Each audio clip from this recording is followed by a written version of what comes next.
Well, Twitter has long denied that it is biased against conservative accounts. That's obviously a lie. It's always obviously been a lie, and now it is a proven lie. A new report by Vice found that the Republican lawmakers and other conservative accounts wouldn't show up in the search bar when users searched for them. That is censorship, obviously, and it was intentional. Congressman Matt Gaetz of Florida was one of those conservatives shadow banned by Twitter. He has filed a complaint against the company with the Federal Election Commission. Congressman Gaetz joins us tonight. Congressman, thank you for coming on. So I guess the first is a factual question. You're certain that this happened to you and it was intentional? Well, I'm certain that there were only 4 members of Congress who had their voices suppressed on Twitter. Matt Gaetz, Jim Jordan, Mark Meadows, and Devin Nunes. So that'd be one hell of a coincidence. My suspicion is that if people were effectively communicating a conservative message, they got caught in Twitter's troll trap. The reason that I think that that is illegal is because that it gives advantages to our political opponents. It gives them access to the platform that we don't have. If Twitter was a billboard company and they gave Democrats access to their billboards and not Republicans, that would be an illegal corporate donation to the campaigns of Democrats. Here, instead of the billboard, it's the auto fill-in function as a part of Twitter's search feature that wasn't available to me, Devin Nunes, Mark Meadows, or Jim Jordan, and it's available to Democrats. You believe that the FEC can remedy this? They absolutely can institute fines, just like they could institute fines and punishment against any company that illegally makes a corporate donation to a political campaign. Here, the corporate donation is allowing Democrats and the people running against me specifically to have access to elements of the search feature that I didn't have access to. And why, Tucker? Why? Twitter has said in their official response that it was my behavior that resulted in this. I don't know what behavior that is. So are we really going to trust tech companies to be able to just decide with no transparency what behavior limits someone's ability to amplify their message? That sounds like the Tech Tyranny series you did a couple months ago is coming to life before our very eyes. Well, it clearly is, and Twitter is a fairly small player in this world. It's a failing company anyway. Google dominates all of tech, and in fact, it's the portal through which almost all human information flows. So if Google were to hold things back in search or put its thumb on the scale in any way, they could have a huge effect on our society. Congress exists to make sure that the public interest is represented, and yet I've never heard a member of Congress say, we're going to get to the bottom of this, we're going to break up Google, we're going to fulfill our oversight role here. Why not? Well, frankly, too many members of Congress just don't understand the gravity of the issue, but now we're the ones that have the targets drawn on our foreheads, and so I think that you'll see more engagement from the Congress coming forward. A reasonable libertarian might ask, why shouldn't I just leave Twitter? Why should I have excessive government regulation? And it's important to recognize Twitter and other social media companies use the federal government to get rid of lawsuits that they don't want to have to defend against, and they use a provision that requires them to hold themselves out as a neutral public forum. So Twitter and Facebook can't say on one hand, we're neutral and thus we shouldn't have to respond to lawsuits, and then on the other hand, tell me and other outspoken conservatives that our behavior results in suppression on their platform. Right. They can't have it both ways. Well, Google has a monopoly, as does YouTube, and they routinely suppress political views they don't agree with, and the Congress does absolutely nothing about it. And I hope they will change their ways immediately. Congressman, thank you. It was great to see you, and I hope you'll keep us posted on how this turns out. Will do. Thanks, Tucker. Up next, the Southern Poverty Law Center is, of course, a sham group dedicated to shaming enemies of the left. And yet the FBI is collaborating with them. This is a story we have broken, and we'll tell you what we found next. Well, as you already know, if you've been paying any attention at all, the Southern Poverty Law Center is an entirely fraudulent enterprise. The organization has nothing to do with the South or with poverty. It's a left-wing political group that uses hate crime designations to target its ideological enemies and to crush people. In 2012, the SPLC inspired a shooting attack on the Family Research Council by labeling the innocuous Christian organization a hate group. Just last month, the SPLC paid $3.3 million for falsely calling the Quilliam Foundation, quote, anti-Muslim extremists. We could go on. The Southern Poverty Law Center lies. They are utterly reckless, and they're totally dishonest.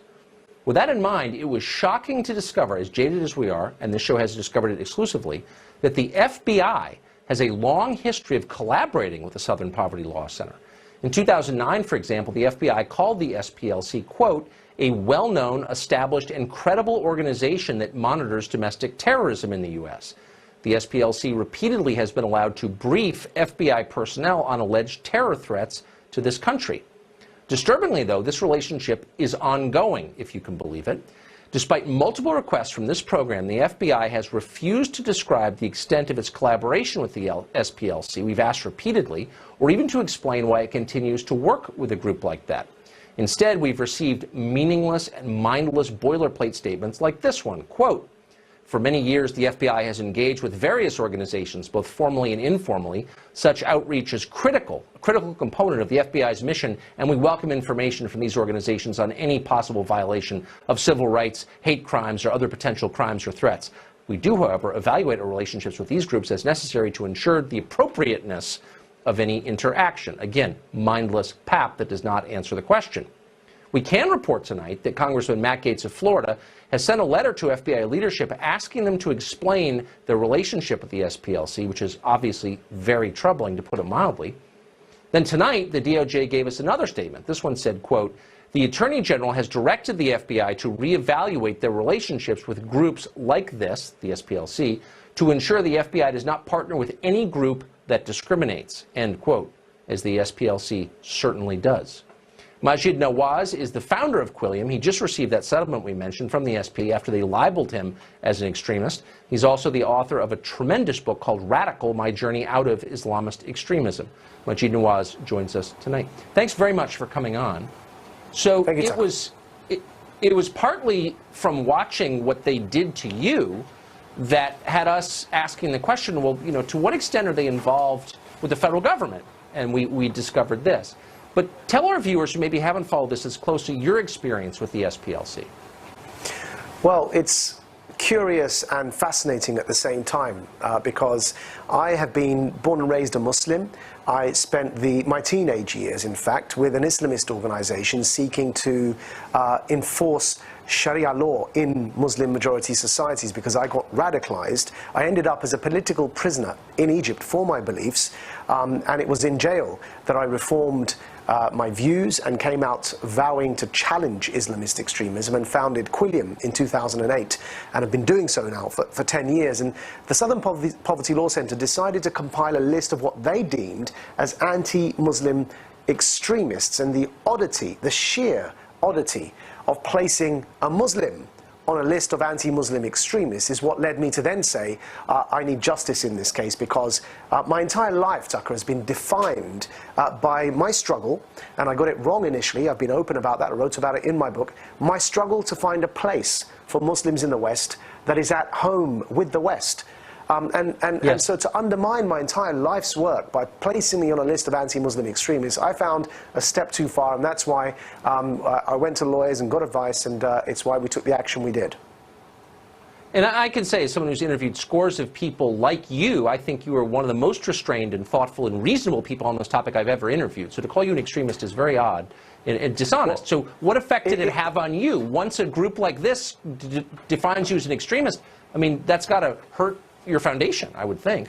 Well, first of all, I've got to say it places a target on the heads. Look, it's no secret. It's already hard enough for Muslim reformers, liberal Muslim reformers, to speak out against extremism within our communities. People that do so are often targeted and often killed. There was a similar list that was published in Bangladesh against so-called Muslim heretics, and many of them were knocked off, assassinated by jihadists because they were deemed to be blasphemous or heretical. Ayaan Hirsi Ali, who has since sought refuge in the United States of America, yes. Her close friend, a film director, Theo van Gogh, was murdered on the streets of Amsterdam, and then a list was stabbed into his body, and it named Ayaan as being next. That's what we're up against here. And so the first thing it did is it placed me in grave danger. It placed Ayaan Hirsi Ali in grave danger because she was also named on this list. But it also had material consequences. When they did what they did, the reason they produced these lists is to convince media and to convince philanthropists and foundations not to give grants to these sorts of people or these organizations. And it did have those kind of material consequences for us as well. And it's why we couldn't just lie back and take this at face value as it was. We had to take action. And I'm glad that you did. And the fact that our FBI is collaborating with a group this discredited and reckless is really scary. Thank you very much for your account. I appreciate that. And congratulations on winning. You deserve it. Thank you very much. Thank you. Appreciate it. Well, there was solid economic news today as the Commerce Department estimated a robust 4.1 GDP annual growth rate in the second quarter of the year. That's the biggest single quarter gain in 4 years. America needs good economic growth, obviously, to help solve the plight of young people who are suffering under much greater debt burdens than their parents were at their age. One of the reasons so many of them call themselves socialists. Every year the student loan bubble grows. The average graduate now leaves school with over $30,000 in loans to pay off. What do they get in exchange? Not much. Lenore Hawkins is chief macro strategist for Techmatica Research. We recently talked to her about the growing debt crisis. Here's the conversation. Lenore, thank you for coming on. What are the effects of this on the country?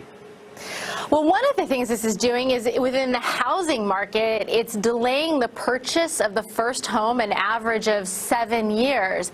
And that affects not just the person buying the home, but that affects all of the economy because that person isn't getting those additional 7 years of wealth accumulation as their house appreciates in value. It affects the people selling their homes because you're removing a group of buyers from the equation because they just have so much debt they can't afford to be buying a home. $1.5 trillion is almost too big a number to put into any kind of context. I mean, there are very few countries in the world with a GDP bigger than that. So what would happen if borrowers started to default on those loans? When we take it in context of the size of our economy, it's a truly astounding number. Right? The economy per year generates about 18 trillion, and that 1.5 trillion is bigger than everything we owe on cars. All the car loans are about 1.1 trillion. Credit card debt is less than $1 trillion. So if these guys start to default, who's going to be left holding the bag? Well, one of the really big challenges here is you can't actually get through bankruptcy. You can't remove this debt where you can with everything else. So what are you going to do? You're not going to pay your credit card bill. You're not going to pay your mortgage. You're not going to pay your home loan because you don't have a choice, even when you go to bankruptcy, to not pay your student debt. Well, I don't understand exactly how that works, and I'm not advocating people going bankrupt. I mean, there are moral issues around that. But I do wonder why student loan debt is exempted from the normal bankruptcy protections. How did that happen? How did they get a pass on that? Well, you could actually extinguish it in bankruptcy up until 1995 when Congress tightened it up, making it all but impossible. However, they did exclude, and you have to love this, their own offspring. So if you are the child of a member of Congress, you can't extinguish your student loans by going to bankruptcy court. You gotta love that. For real? Yes. Well, that's unbelievable. So was this a lobbying operation where student loan lenders decided, well, why would we want to face the risk of getting our not getting our money back? Well, think about who the student loan lender is. It's the federal government. The federal government has all but run most of all other lending out of the market. You just can't compete with the federal government.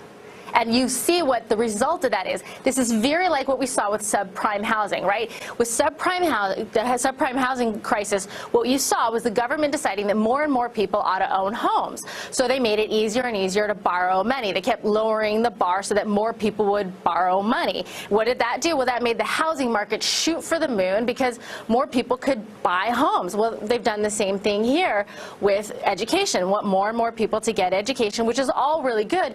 But the way they went about doing it is to make loans more accessible. Just like we did with homes, we're making loans for education more accessible. And what has happened? You've seen the price of that education has absolutely skyrocketed. For example, if you looked at from 1985 to today, where the cost of education has gone up 4 times that of just inflation in general. And it's not like wages have been keeping up with that.